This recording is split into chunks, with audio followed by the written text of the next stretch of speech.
in the Bible, especially in Hebrews, because that's the context of Hebrews. These people were being persecuted for their belief in Christians by Jewish people. These are former Jewish people who were being tortured and persecuted for them to renounce Jesus and go back to Judaism. And a good number of the people in Hebrews were doing that. That is, committing apostasy.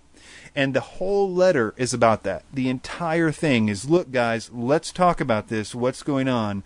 And I mean, it's just clear as day. I did a verse-by-verse study on Hebrews up until the very important chapter there, Hebrews chapter 6. And you can see that particular podcast called Hebrews 6, The Difficult Passage, where I go through it. And I think it's a rock-solid case that what's being spoken of there is apostasy. Now, in the Bible, Jesus speaks of this too. Some of the difficult things that Jesus says, which seems to suggest losing your salvation, is also in the context of stuff like they're going to come to you and pull you out and torture you and so and so and such. But those who, hold my name to, whatever, I can't remember the exact words, but, that's what it sounds like. That he's saying you can lose your salvation, but it's also in the context of this persecution. Now, here's the issue. Yes, as much as I would say the Bible teach all those verses that Wesley and others are interpreting to mean, hey, look at these verses. They say you can lose your salvation. That must mean that if you sin a whole bunch, you're going to lose your salvation. But that's nowhere in the Bible. The Bible talks about it's important for us to be, pressing on our sanctification. It's very important that we, take seriously our Christian life and become mature and whatnot. But and so there's a lot of that stuff too. But taking those verses that suggest once saved, always saved, and all the people use to refute once saved, always saved, those verses in context are talking about apostasy. So I think Wesley and other people are wrong. They, of course, thought they were doing a really good job by saying, nobody's paying attention to these verses. Look at it. It's clearly talking about losing your salvation. You guys are wrong. Well, yeah, it is, but it's also talking about apostasy.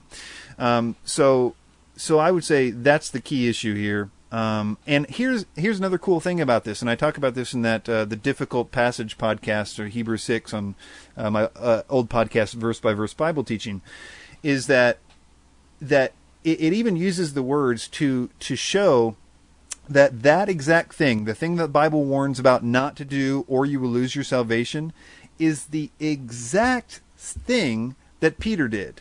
He denied Christ to save his own skin.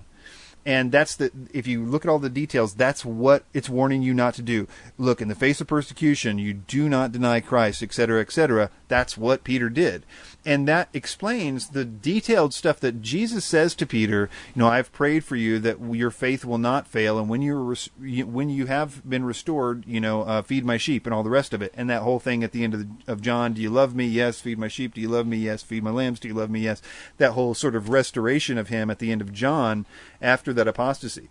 In other words, Jesus knew that even Peter was going to do the very same thing that Jesus said, don't do this or you're in big trouble.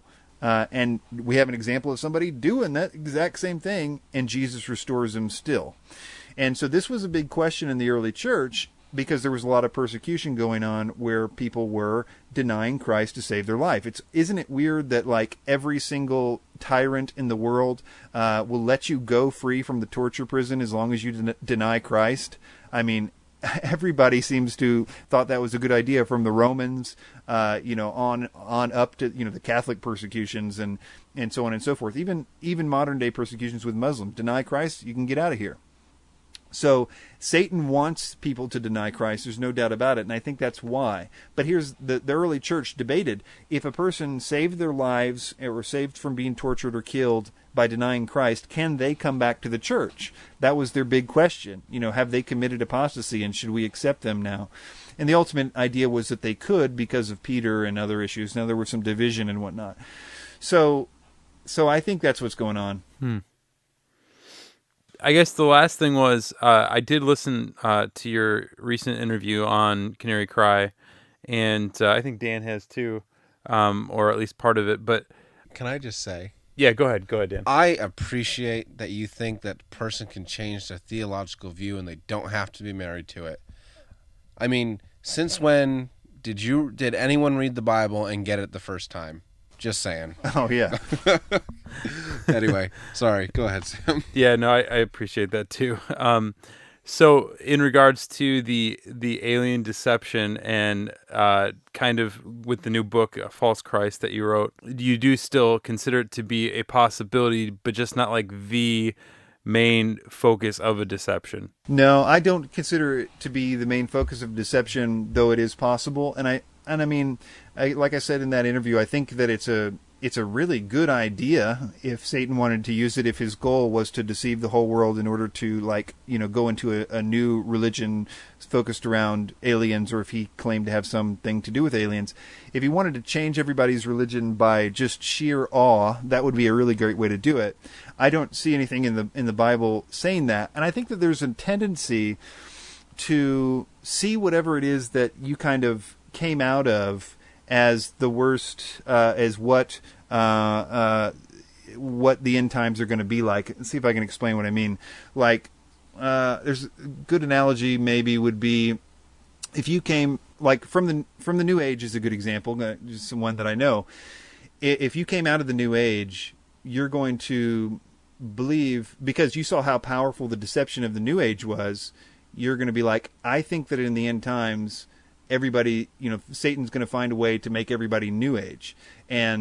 Or like the people that came out of Catholicism, that's a great example from the reformers and stuff like that. They came from a deception of Catholicism, that they saw how powerful it was, how many people were deceived by it. So all of their writings were like, I think that when the Antichrist comes, he's going to try to make everybody Catholic.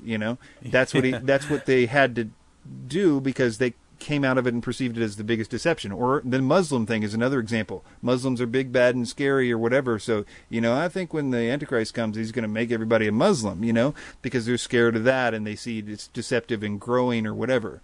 So there's a tendency for us to see whatever we think of as a deception, of which Satan has like a billion that he's going on right now, from the small cults of the Raelians to the who knows what, So he's got lots of deceptions, but that doesn't necessarily mean that everybody's going to be a Raelian, when the Antichrist comes or whatever.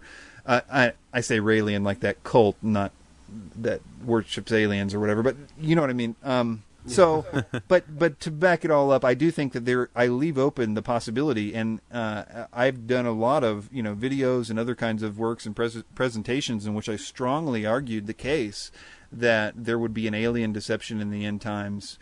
And I looked for, in trying to write those scripts and write those presentations and whatnot, I was looking for everything that I could in the Bible to sort of present that case. And I, in good faith, I was trying to do what I, perceived to be there. But in looking back on it, I felt like I was cramming the idea into verses that just didn't say it. So that's my personal view, that it's not something that I see in the Bible, but it's definitely something that would work, and it's something that is a distinct possibility. Sure, and it's still something I think that is worth talking about to people as a possibility.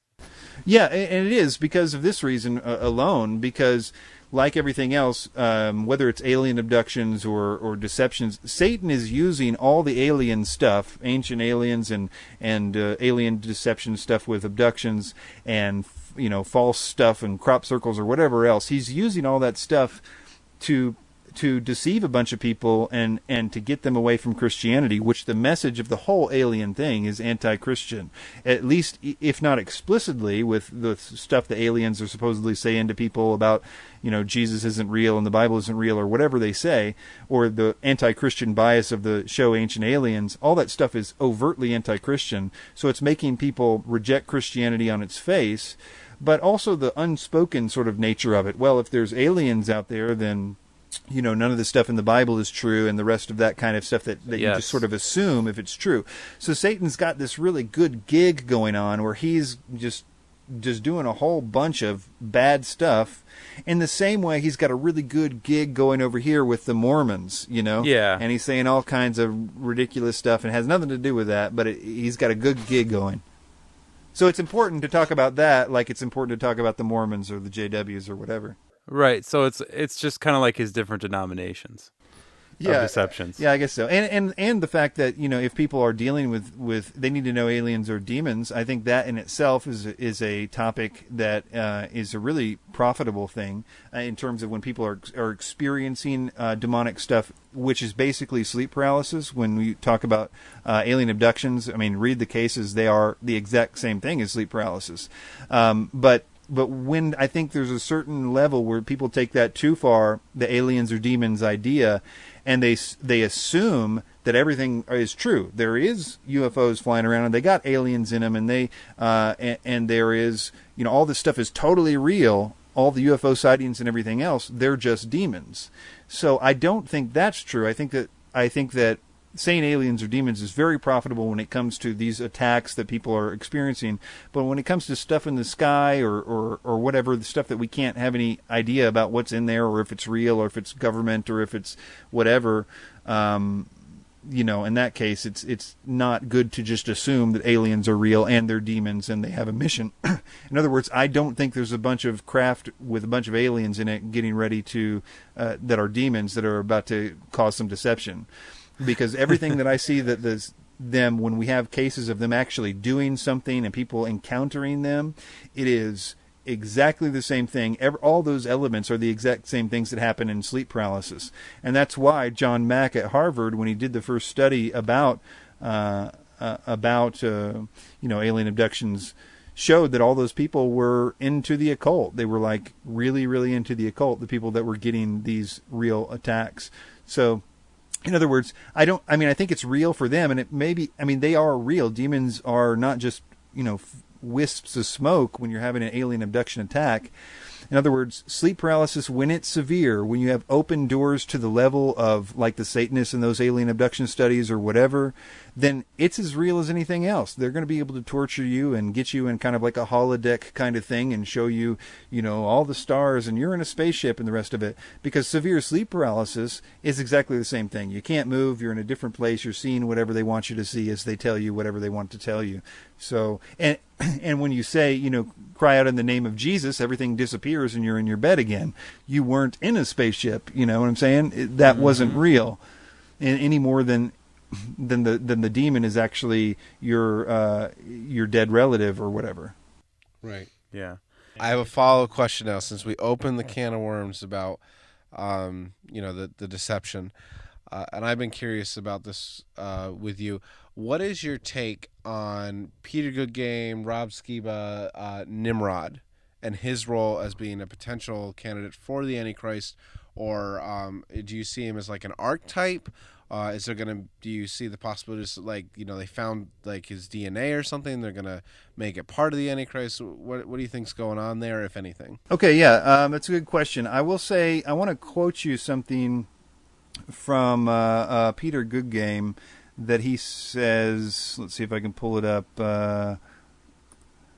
This is what Peter Goodgame said about the book that I wrote, False Christ. I want to recommend the book False Christ, Will the Antichrist Claim to be the Jewish Messiah by Chris White. Excellent work here, and I submit it even though it contradicts some of what I have written in the past about the Antichrist. Many of us have become smug and self-assured in our own personal convictions and pet theories regarding the end times, and that includes me.